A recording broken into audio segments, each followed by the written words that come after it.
Ford says it finally fixed the EcoBoost, and for 2027, that claim might actually hold up.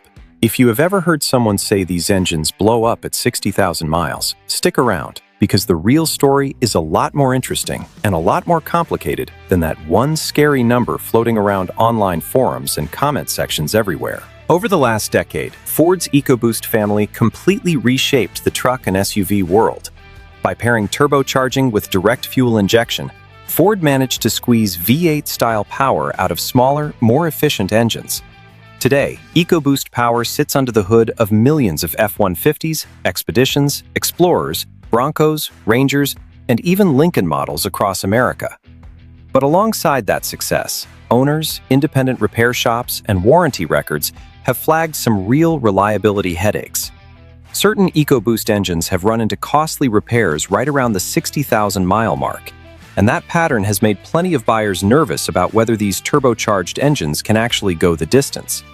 Meanwhile, Ford has kept quietly refining the lineup, and for the 2027 model year, new engineering changes are aimed squarely at the complaints that have followed EcoBoost for years. So let's break down exactly what is really going on here and what these updates actually mean if you're shopping for a truck.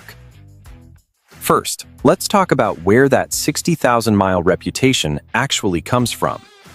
Not every EcoBoost engine falls apart at that mileage. Plenty of them cruise past 150,000, even 250,000 miles, without drama, as long as they're properly maintained.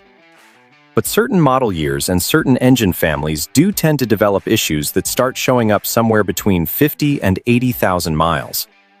Because those repairs got talked about so heavily on owner forums and in independent shops, the internet basically turned it into a rule.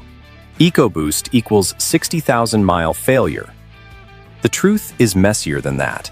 It's not one giant design flaw wrecking every single engine. It's a handful of separate issues that all got lumped together into one scary headline. Carbon buildup is one of the biggest culprits. Like most direct injection gasoline engines, EcoBoost doesn't spray fuel over the intake valves the way older port-injected engines did, so nothing washes those valves clean.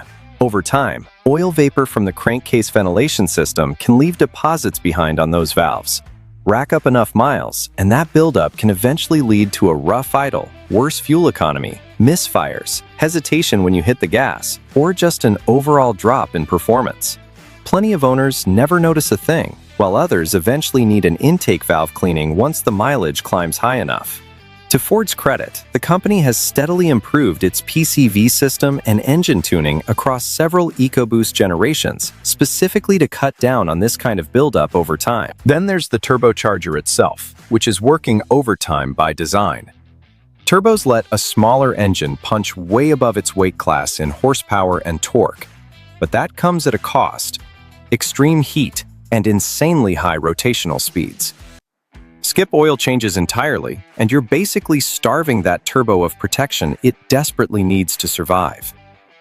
Dirty or worn-out oil reduces lubrication to the turbo bearings, and that wear adds up fast. The fix here isn't complicated. Use Ford's approved synthetic oil, stick to the maintenance schedule, shorten your oil change intervals if you're towing a lot or driving in tough conditions, and give the engine a minute to cool down after heavy towing before you shut it off. Take care of it, and plenty of EcoBoost turbos will comfortably outlast 150,000 miles. Cooling system issues have also played a role. Some earlier EcoBoost engines dealt with coolant intrusion, while others had leaking hoses, water pumps, or thermostat housings. Left unchecked, coolant loss can eventually cause overheating, which is never a cheap problem to fix. Ford has rolled out technical service bulletins and updated parts over the years as better solutions became available, and simple, routine coolant checks remain one of the easiest ways to dodge an expensive repair bill down the road. Early versions of the 3.5-liter EcoBoost also had a timing chain stretch issue. Extended oil change intervals, contaminated oil, and high mileage towing all played a part. Symptoms could include a rattle on startup, a check engine light, camshaft timing codes, or a noticeable drop in performance. Ford responded by updating the timing components and recalibrating later production engines, which made a real difference in long-term durability. Water pumps are another item that can hit your wallet hard.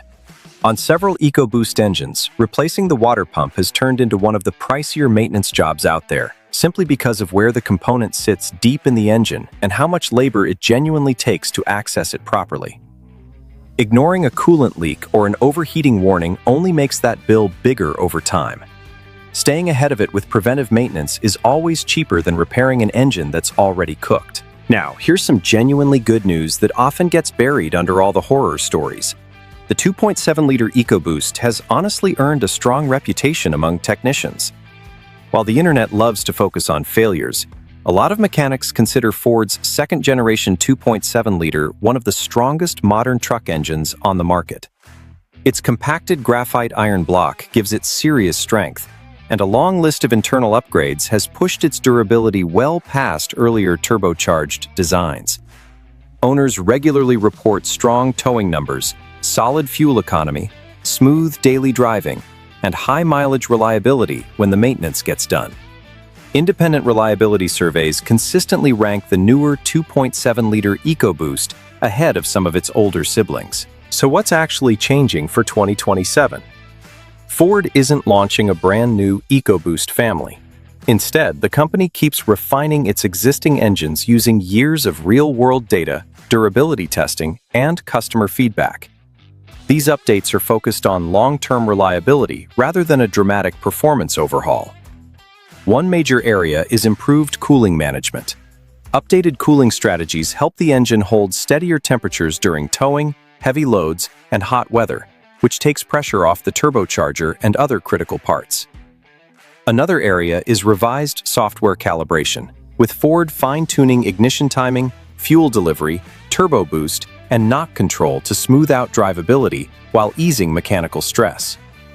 Ford has also updated its seals and gaskets, using improved materials designed to cut down on oil and coolant leaks over the engine's life. And under the hood, stronger bearings, timing components, and related hardware have been quietly upgraded across recent EcoBoost generations, adding up to real durability gains even if you never notice them happening. Here's the part a lot of owners overlook. Maintenance still matters more than any design change Ford makes. Turbocharged, direct injection engines are simply harder on oil than naturally aspirated ones. Clean, high-quality oil protects your turbo bearings, timing chain, and internal components from wearing out early. Techs consistently recommend changing your oil before the maximum interval if you tow often or drive in rough conditions, using the exact oil grade Ford specifies in your owner's manual, keeping a close eye on your coolant level on a regular basis, replacing spark plugs on schedule since turbocharged engines are extra sensitive to ignition performance, and dealing with warning lights, strange noises, or any sign of coolant loss right away, instead of putting it off and hoping it goes away on its own. Stick to that routine consistently, and you will dramatically cut your odds of ever facing a truly costly repair bill down the road. So should you avoid EcoBoost altogether? For most buyers, no. This engine family has powered millions of Fords across the country, and the overwhelming majority of them deliver reliable, everyday driving. Yes, certain model years had real, well-documented problems, but Ford has made plenty of engineering revisions over the years to fix them. If you're shopping for a new or used Ford truck or SUV, checking the maintenance history and any relevant service campaigns matters a lot more than just staring blankly at the odometer. The 2027 updates aren't a total reinvention. They're the next step in more than a decade of steady improvement. Combined with proper care, they should help EcoBoost keep delivering that mix of power, efficiency, and towing capability that made it popular in the first place. Bottom line, the idea that every single EcoBoost engine dies right at 60,000 miles is a massive oversimplification of a much more complicated reality.